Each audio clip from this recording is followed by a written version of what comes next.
कितना समय हो गया और अभी तक एक भी मछली नहीं आई। हे भगवान, आज कुछ होगा या नहीं।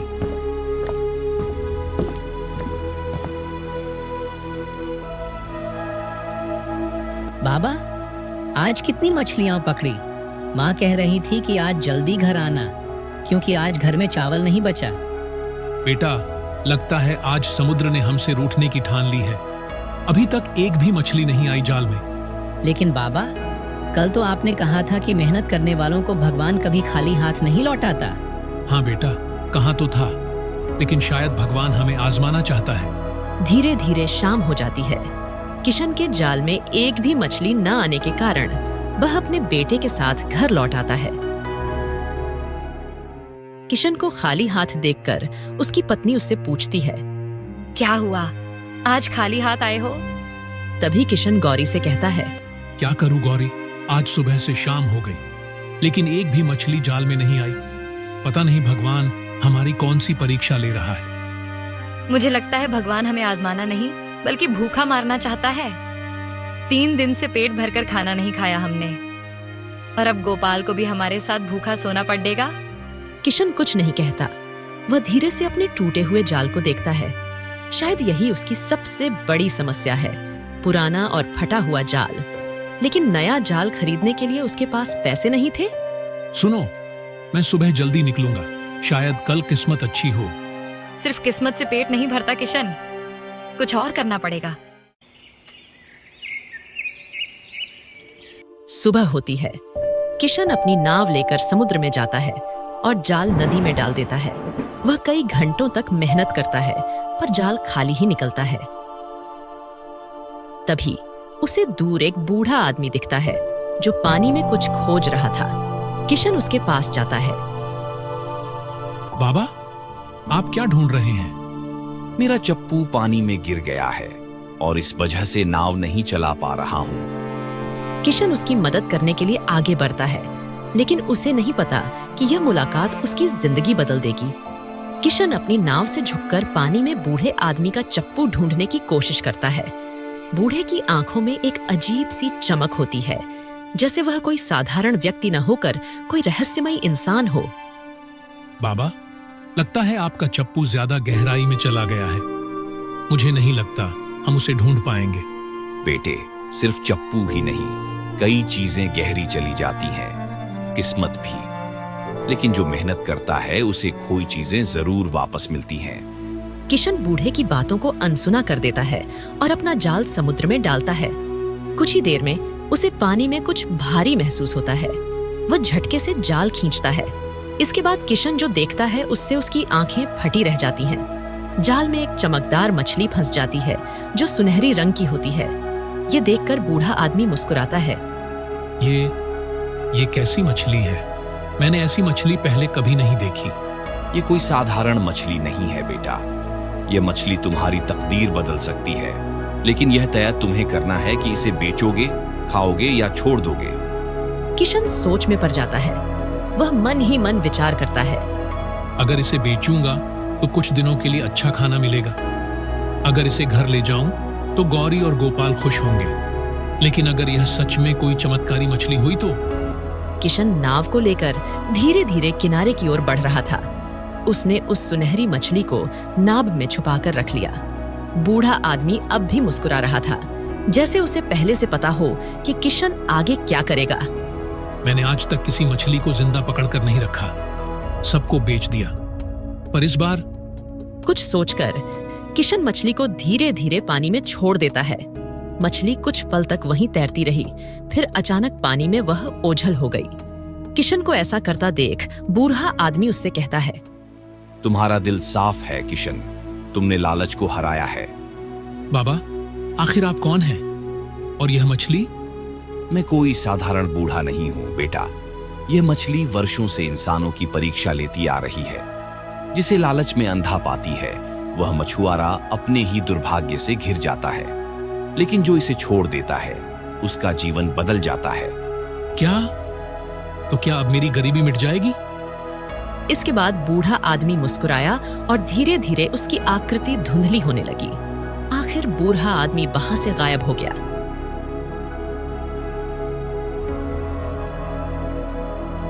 इसके बाद किशन ने अपना जाल उठाया, लेकिन जैसे ही उसने अपने टूटी फूटी नाव को छुआ, उसे एक अजीब सा एहसास हुआ। उसने अंदर झांका। नाव के कोने में सोने के सिक्के पड़े थे। जब उसने उन्हें देखा तो वह हैरान रह गया। सोने के सिक्के, ये कैसे हो सकता है? रघु घबराकर चारों तरफ देखता है, लेकिन वहां कोई नहीं था। उसे बूढ़े की बातें याद आती हैं। उसके चेहरे पर आंसू आ जाते हैं। सिक्के लेकर वह अपनी झोपड़ी की ओर भागता है, अपनी पत्नी गौरी और बेटे गोपाल को यह सब दिखाने के लिए। किशन सोने के सिक्कों से भरी पोटली लेकर घर पहुंचता है। घर पहुंचकर वह गौरी से कहता है, देखो गौरी, आज मुझे किया मिला है। किशन सोने के सिक्के निकालकर गौरी को दिखाता है। ये सब कहाँ से आया किशन? बाबा, क्या अब हम अमीर हो गए? अब हमारे पास भरपूर खाना होगा ना? किशन ने बहुत सहजता से जवाब दिया। हाँ, अब हमारे दिन बदल सकते हैं। लेकिन गौरी, ये सब अचानक कैसे हो गया, मैं यही सोच रहा हूँ। किशन, हमें इन सिक्कों को संभाल कर रखना होगा, कहीं कोई इन्हें चुरा ना ले।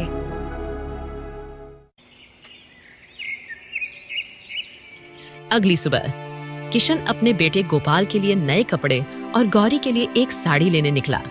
लेकिन जैसे ही वह बाजार पहुंचा, लोगों की नजरें उस पर पड़ने लगीं। अरे किशन, आज इतने पैसे कहाँ से आ गए तेरे पास? जो तो आज खरीदारी करने निकला है। लगता है किसी राजा की खजाने की चाबी हाथ लग गई। किशन लोगों की बातें सुनकर अंदर से असहज महसूस कर रहा था। कुछ ही समय पहले तक ये लोग उसकी गरीबी पर हंसते थे और अब पैसे देखकर दोस्त बन रहे थे। किशन ने सामान खरीदा और घर की ओर बढ़ा। लेकिन रास्ते में उसे गांव के सरपंच ठाकुर रामलाल ने रोक लिया। ठाकुर अमीर और चालाक आदमी था, जिसे गांव में किसी और की अमीरी पसंद नहीं थी। ओरे कृष्णा, मैंने सुना है तेरे हाथ कोई खजाना लगा है। कहां से आया इतना पैसा? सच सच बता, कोई चोरी चकारी तो नहीं की? किशन को गुस्सा आ गया, लेकिन उसने शांत रहने की कोशिश की। ठाकुर साहब, मेहनत का फल मिला है, भगवान की कृपा से। अरे वाह, भगवान की कृपा भी सिर्फ तुझ पर हुई। बेटा, सच्चाई तो कुछ और है और मैं पता लगा कर रहूंगा। किशन बिना कुछ बोले आगे बढ़ गया, लेकिन उसे महसूस हो गया कि अमीरी के साथ नई परेशानियां भी आने वाली हैं। रात का समय। झोपड़ी में किशन, गौरी और गोपाल बैठे थे, लेकिन गौरी चिंतित थी। किशन, ये ठाकुर रामलाल ठीक आदमी नहीं है। उसे दूसरों की खुशी से जलन होती है। हाँ, मुझे भी चिंता हो रही है, लेकिन अब जो भी होगा देखा जाएगा। किशन को अंदाजा नहीं था कि अगली सुबह उसकी परीक्षा और कठिन होने वाली है। सुबह का सूरज उगते ही किशन अपनी झोपड़ी से बाहर निकला, लेकिन बाहर का नजारा देखकर वह चौंक गया। कुछ गांव वाले उसकी झोपड़ी के बाहर खड़े थे। उनके चेहरे पर सवाल और शक झलक रहा था। अरे किशन, सुना है कि तू अब अमीर हो गया। कहां से आया इतना पैसा? कल तक जो आदमी मछली बेचकर 2 वक्त की रोटी जुटाता था, वो अब सोने के सिक्कों से खेल रहा है। जरूर कुछ गड़बड़ है। किशन असमंजस में पड़ गया। उसने खुद भी कभी नहीं सोचा था कि अचानक मिली अमीरी उसके लिए परेशानी बन जाएगी। तभी ठाकुर रामलाल गुस्से से बोला, किशन, सच सच बता, तूने चोरी की है या किसी तांत्रिक विद्या से यह धन पाया है? गांव में कोई बिना मेहनत के अमीर नहीं होता। ठाकुर साहब, मैंने कोई चोरी नहीं की। ये भगवान की कृपा है और मेरी ईमानदारी का फल। इसके बाद गांव के लोग सहमत दिखते हैं और किशन पास ज्यादा धन होने के कारण उसका सम्मान करने लगते हैं। लेकिन ठाकुर को ये बात जरा भी पसंद नहीं आती है। धीरे धीरे लोग वहां से जाने लगे और ठाकुर रामलाल भी बिना कुछ कहे गुस्से में चला गया। गांवों में किशन की ईमानदारी और अमीरी के चर्चे होने लगे, लेकिन ये सब सुनकर ठाकुर रामलाल उसकी ईमानदारी से जलने लगा था। वह यह बर्दाश्त नहीं कर सकता था कि एक गरीब मछुआरे को इतना सम्मान मिले। एक दिन गांव की चौपाल में ठाकुर अपने आदमियों के साथ बैठा था। उसके चेहरे पर गहरी चिंता और गुस्सा था। ये किशन समझता क्या है खुद को? पहले गरीब था, तब भी ठीक था, लेकिन अब गांव में उसका सम्मान बढ़ता जा रहा है। अगर ऐसे ही चलता रहा तो एक दिन ये गांव का मुखिया बन जाएगा। ठाकुर जी, तो फिर इसे सबक सिखाइए ना। हाँ मालिक, बस एक हुक्म दीजिए, इसका नाम और निशान मिटा देंगे। ठाकुर थोड़ा सोचता है और फिर एक चालाक मुस्कान के साथ बोलता है, नहीं, मारना हल नहीं है। अगर इसे मार दिया तो गांव में बवाल मच जाएगा। हमें ऐसा करना होगा कि यह खुद गांव छोड़ने पर मजबूर हो जाए। ठाकुर धीरे धीरे अपनी साजिश समझाने लगता है। अगली सुबह गांव के मंदिर में हंगामा मच गया। मंदिर का दान पात्र टूटा हुआ था और सारे पैसे गायब थे। ठाकुर और उसके लोग सबसे पहले वहां पहुंच गए। चोरी हो गई। गांव वालों, देखो, मंदिर लूट लिया गया है। गांव के लोग इकट्ठा हो गए। सबके चेहरे पर चिंता थी। तभी ठाकुर की चाल के मुताबिक उसके आदमी ने भीड़ में से किसी को इशारा किया। मैंने सुना है कल रात रघु मंदिर के पास घूम रहा था। हाँ, और कुछ दिनों पहले ही उसके पास बहुत सारा पैसा आया था। कहीं उसी ने तो ये पैसे नहीं चुराए? गांव वालों के दिमाग में शक पैदा होने लगा। ठाकुर ने आग में घी डालने का काम किया। अरे हाँ, और जब मैंने पूछा था कि पैसा कहां से आया तो उसने कोई ठीक से जवाब नहीं दिया था। अब गांव वाले धीरे धीरे रघु की झोपड़ी की ओर बढ़ने लगे। किशन अपनी झोपड़ी में बैठा जाल बुन रहा था। अचानक बाहर से शोर सुनाई दिया। उसने देखा कि गांव के लोग गुस्से में उसकी ओर आ रहे थे। गौरी और गोपाल भी डर गए। ये सब लोग यहाँ क्यों आ रहे हैं? गांव वालों ने आते ही उसकी झोपड़ी को घेर लिया। ठाकुर सबसे आगे था। ओए किशन, सच सच बता, मंदिर का पैसा तूने चुराया है ना? क्या? ठाकुर साहब, आप क्या कह रहे हैं? मैं ऐसा कैसे कर सकता हूँ? तो फिर मंदिर के पास तू क्या कर रहा था रात को? और कुछ दिन पहले तेरे पास अचानक दौलत आई थी, वो कहाँ गई? किशन अब समझ चुका था कि यह ठाकुर की साजिश है। वह संयम से बोला, भाइयों, मैं ईमानदार आदमी हूँ। मैंने कभी चोरी नहीं की। आप सब मुझे जानते हैं। लेकिन भीड़ में शक और गुस्सा बढ़ता जा रहा था।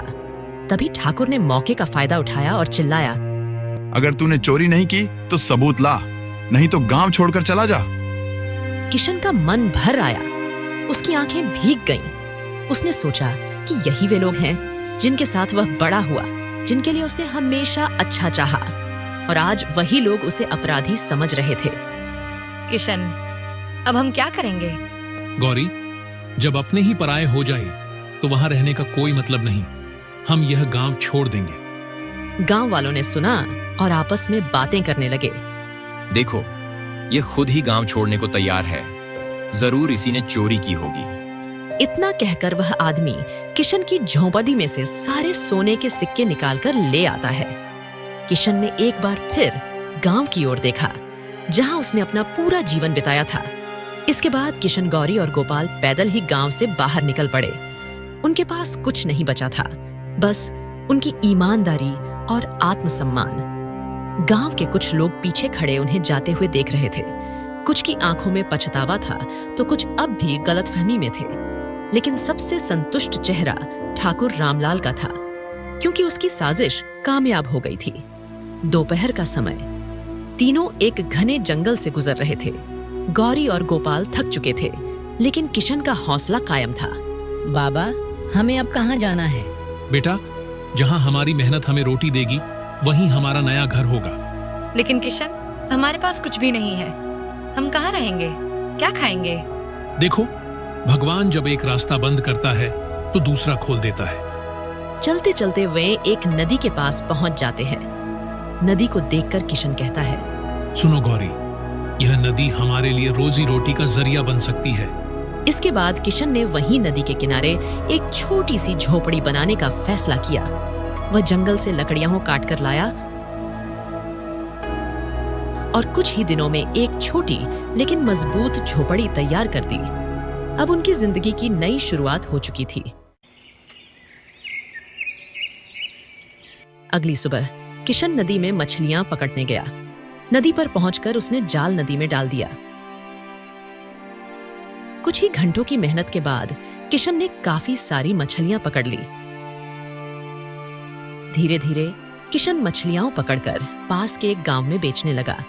लोग उसकी ईमानदारी से प्रभावित हुए और कुछ ही समय में उसकी रोजी रोटी चलने लगी। लेकिन मुश्किलें अब भी बाकी थीं। एक दिन जब रघु गांव में मछलियां बेच रहा था, तभी वहां के जमींदार भवानी सिंह के आदमी किशन के पास आए।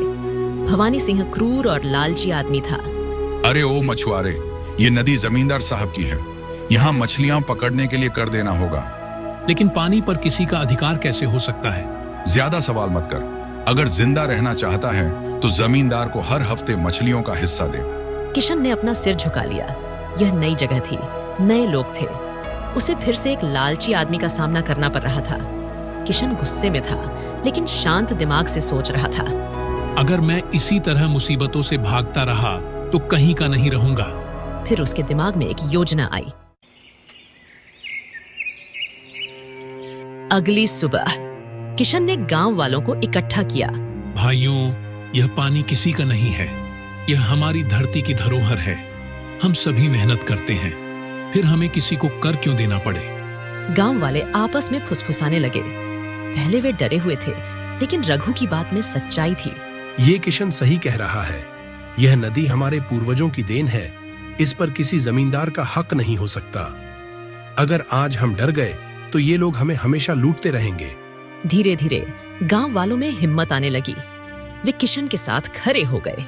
जब भवानी सिंह को यह खबर मिली तो वह आग बबूला हो गया। वह अपने आदमियों के साथ गांव में आ धमका। कौन है ये किशन जो मेरे हुक्म के खिलाफ लोगों को भड़का रहा है?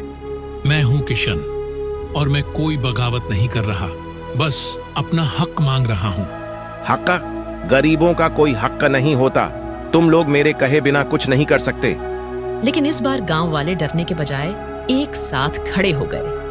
नहीं, अब और नहीं। हम सभी मेहनत करके जीते हैं, हमें तुमसे डरने की जरूरत नहीं। गांव वालों का यह हौसला देखकर भवानी सिंह को एहसास हुआ कि वह अकेला पड़ गया है। वह कुछ देर गुस्से में इधर उधर देखता रहा, फिर हार मानकर चला गया। भवानी सिंह के जाने के बाद गांव में उत्सव जैसा माहौल हो गया। पहली बार लोगों ने अपनी हिम्मत और एकता की ताकत को महसूस किया था। किशन, आज तुमने फिर साबित कर दिया कि सच्चाई की हमेशा जीत होती है। रघु ने अपने बेटे को गोद में उठा लिया। उसके चेहरे पर संतोष था। यह लड़ाई सिर्फ उसके लिए नहीं थी, बल्कि हर उस इंसान के लिए थी जो मेहनत करता है और अपना हक